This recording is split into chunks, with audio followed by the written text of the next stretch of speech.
দেবুকে গ্রেফতার করে উচিত শিক্ষা দিল জ্যাজ সান্যাল। সম্পূর্ণ জানতে ভিডিওটিতে একটি লাইক করে দেখতে থাকো। গল্পের শুরুতেই দেখা যায় জগদ্ধাত্রী তো পৌঁছে গেছে দেবুদাকে অ্যারেস্ট করার জন্য, কিন্তু জগদ্ধাত্রী খুব ভালো মতনই জানতো দেবুদাকে এমনি এমনি অ্যারেস্ট করা যাবে না, একটু ছলা কৌশল করে তারপরে অ্যারেস্ট করতে হবে। এর মধ্যেই বর্ণালী বলে একজনের মেকআপ চলছিল, সেই মেকআপ রুমে ঢুকে যায় জ্যাজ সান্যাল। এরপর বন্দুক দিয়ে ভয় দেখাতে থাকে। মেকআপ আর্টিস্ট বলে, এ কি আপনি কে, এইভাবে ভয় দেখাচ্ছেন কেন?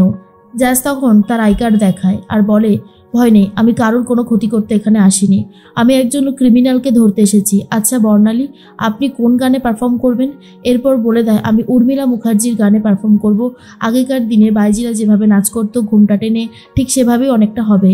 আর তখনই জগদ্ধাত্রী বলে, ঠিক আছে, হয়ে যাবে বাকিটা। অন্যদিকে জ্যাজ সান্যালের কথাই বারবার করে ভাবতে থাকে দেবুদা। এর মধ্যেই দেবুদাকে ফোন করছে প্রীতি আর বলে, কি ব্যাপার, তুমি কোথায় রয়েছো? ফোন ধরছো না, ফোন করছো না, বাড়ি আসছো না, তোমার কি ব্যাপার বলো তো, কখন আসবে তুমি? দেবুদা বলে, আমি ঠিক সময় চলে আসবো, তুমি আমাকে ডিস্টার্ব করো না তো, ফোনটা রাখো, আমি এখানে জীবন মরণের সমস্যায় ঢুকে গেছি, আমার সময় লাগবে। এর মধ্যেই বুঝতে পারে না প্রীতি কি করবে, কারণ দেবুদার কথা শুনে বুঝতে পারে কিছু একটা গন্ডগোল হয়েছে, কিন্তু কি সেই গন্ডগোল সেটা এখনো বুঝতে পারেনি। এর মধ্যেই দেখা যায় যে কাকলি দেবীও ভয় পেতে থাকে, কিন্তু যেহেতু অনুষ্ঠান চলছে তাই সেভাবে কেউ কিছু বলতে পারছে না। এর মধ্যেই বর্ণালীর জায়গায় চলে এসেছে জ্যাজ সান্যাল। ঘোমটা দিয়ে জ্যাজ সান্যাল নাচ করতে শুরু করে, যা দেখে সবারই খুব ভালো লাগে, কিন্তু দেবুদা এখনো বুঝতেই পারেনি এটা সেই বর্ণালী না, এটা হলো আসলেই জ্যাজ সান্যাল।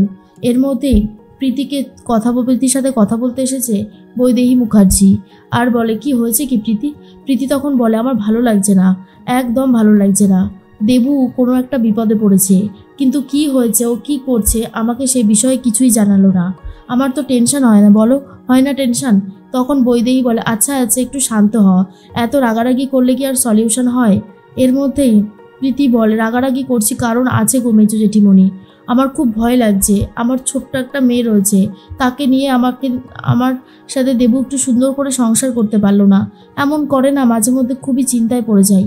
তার মধ্যেই দেবুদা উঠে চলে যাচ্ছিল, ঠিক সেই মুহূর্তে জ্যাজ সান্যাল বন্দুকটা ধরেছে। আর বন্দুকটা ধরার পরে দেবুদা বলে, কে আপনি, এইভাবে আমার দিকে বন্দুক তাক করে ধরেছেন কেন, কি চাই?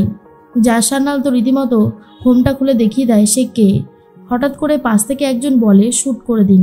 এর মধ্যেই পাশে কিছু অডিয়েন্স বসেছিল, যাদেরকে দেখে অডিয়েন্সের মতন লাগছিল, কিন্তু তারা অডিয়েন্স না, তারা হলো এক একজন গুন্ডা। এরপর তারা গুলি চালাতে শুরু করে দেয়।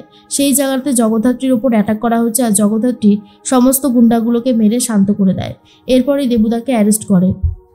তার মধ্যে লাইভ হচ্ছিল, সবাই বারণ করছিল লাইভ করতে, কিন্তু জ্যাজ বলে, ক্যামেরা বন্ধ হবে না, ক্যামেরা চলছে আর চলবেও, ক্যামেরা আমি বন্ধ করতে দেব না। কি ভেবেছেন উত্তরবঙ্গের দেবুদা, প্রমাণ নষ্ট করে দিয়ে এখানে চলে আসবেন আর কেউ কিছু জানতেই পারবে না? এত সহজ না সব কিছু, এত সহজে সব কিছু হয়ও না, আমি আপনাকে দেখে নেব। চলুন এবার আপনাকে ডিপার্টমেন্টে যেতে হবে। দিব্যা সেন থেকে শুরু করে কাকলি দেবী সবাই ভয়ে পুরো কোণঠাসা হয়ে গেছে, আর কিছু বলার মতন অবস্থাতেই নেই। আর জগদ্ধাত্রী বলে, আপনি ভেবেছিলেন ফোন নিয়ে চলে আসবেন, আপনি ছদ্মবেশে যাবেন, কেউ আপনাকে চিনতে পারবে না, কিন্তু ওটা ডিপার্টমেন্ট, ওখানে সবাই খুব ভালোভাবে চালাক, আপনার থেকেও বেশি চালাক, সেই জন্য আপনি আজকে এখানে আর আমরা আজকে ওখানে, বুঝতে পেরেছেন? অন্যদিকে বৈদেহী প্রীতিকে বলতে থাকে, তুই একটু শান্ত হ, দেখ সব ঠিক হয়ে যাবে। আর এর মধ্যেই চলে এসেছে কৌশিকী আর বলে, আচ্ছা প্রীতি, তোর এত চিন্তা হচ্ছে কিসের জন্য? দেবুদা অ্যারেস্ট হলো কিনা তার জন্য? তাহলে এবার একটা কথা বল, দেবুদাকে নিয়ে তোর এত চিন্তা, কিন্তু যখন স্বয়ম্ভু অ্যারেস্ট হয়েছিল, স্বয়ম্ভু বিনা দোষে একেবারে অ্যারেস্ট হয়ে গেছে, তখন তোর কেমন লেগেছিল? তখন তো তোর আনন্দ হচ্ছিল, তাই না? প্রীতি বলে, তুই কি এখন বদলা নিতে এসেছিস বর্দি? দেখ আমার এসব ভালো লাগছে না, এমনি দেবুকে না দেখতে পেয়ে আমার খুব চিন্তা হচ্ছে। কৌশিকী বলে, তুই চিন্তা করে আর কি করবি বল, চিন্তা করে যদি কোনো সলিউশন করতে পারতিস তাহলেও না হয় বুঝতাম, কিন্তু এর থেকে বেশি তো কিছু আর করতে পারবি না, তাই বলছি আর চিন্তা টিন্তা করিস না অত। কিন্তু কৌশিকী বারবার করে বৈদেহী মুখার্জিকেও বলতে থাকে যে, কাকিমণি, শুরুটা হয়তো দেবুদাকে দিয়ে হয়েছে, শেষটা হয়তো তোমাকে দিয়ে হবে, কারণ তোমার ফোনের থেকেই তো মেল আইডিটা খোলা হয়েছিল, আর খোলা ছিল দিব্যা সেনের ফোনে, ল্যাপটপে, বুঝতে পারছো তো? এক এক করে কিন্তু পৌঁছে যাবে জ্যাজ সান্যাল আসল অপরাধীদের কাছে। দেবুদার পরে হয়তো দিব্যা সেন, তারপরে হয়তো কাকলি দেবী, আর সবার লাস্টে তুমি। এর মধ্যেই বৈদেহী মুখার্জি বলে, জগদ্ধাত্রী কিচ্ছু করতে পারবে না, কৌশিকী তখন বলে জগদ্ধাত্রীর চোখ হচ্ছে বাজ পাখির মতন, কি করে শিকার ধরতে হয় জগদ্ধাত্রী সেটা খুব ভালো মতন জানে।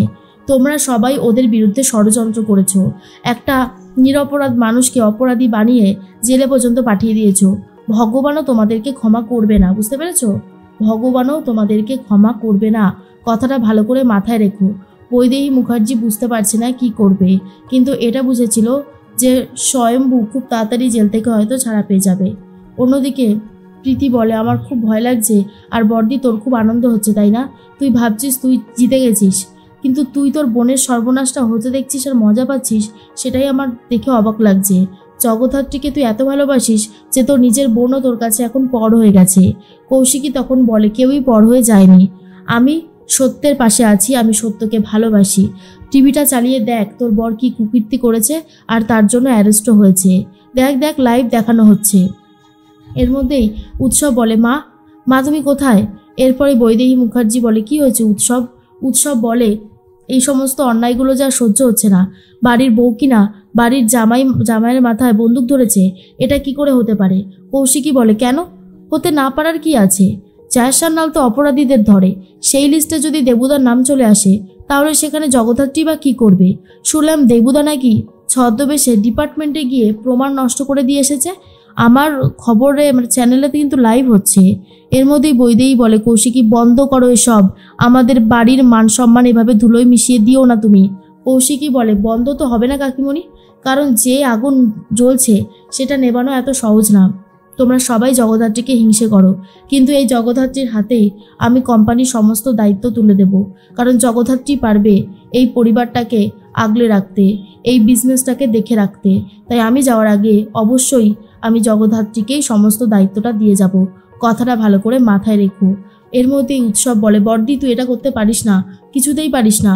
কৌশিকী তখন বলে আমি কি পারি আর কি পারি না সেটা তোকে জানতে হবে না উৎসব, আমাকেই বরং জানতে দে। তখনই প্রীতি বলে কিন্তু উৎসব দেবুকে কি করে ছাড়াবো আমি? উৎসব বলে আমি তো নিজেই বুঝতে পারছি না, দেবুদা এবারে একটা মহা ঝামেলায় জড়িয়ে পড়েছে। দেবুদাকে ছাড়ানোটা এতটাও ইজি হবে না, যথেষ্ট কষ্টের একটা কাজ।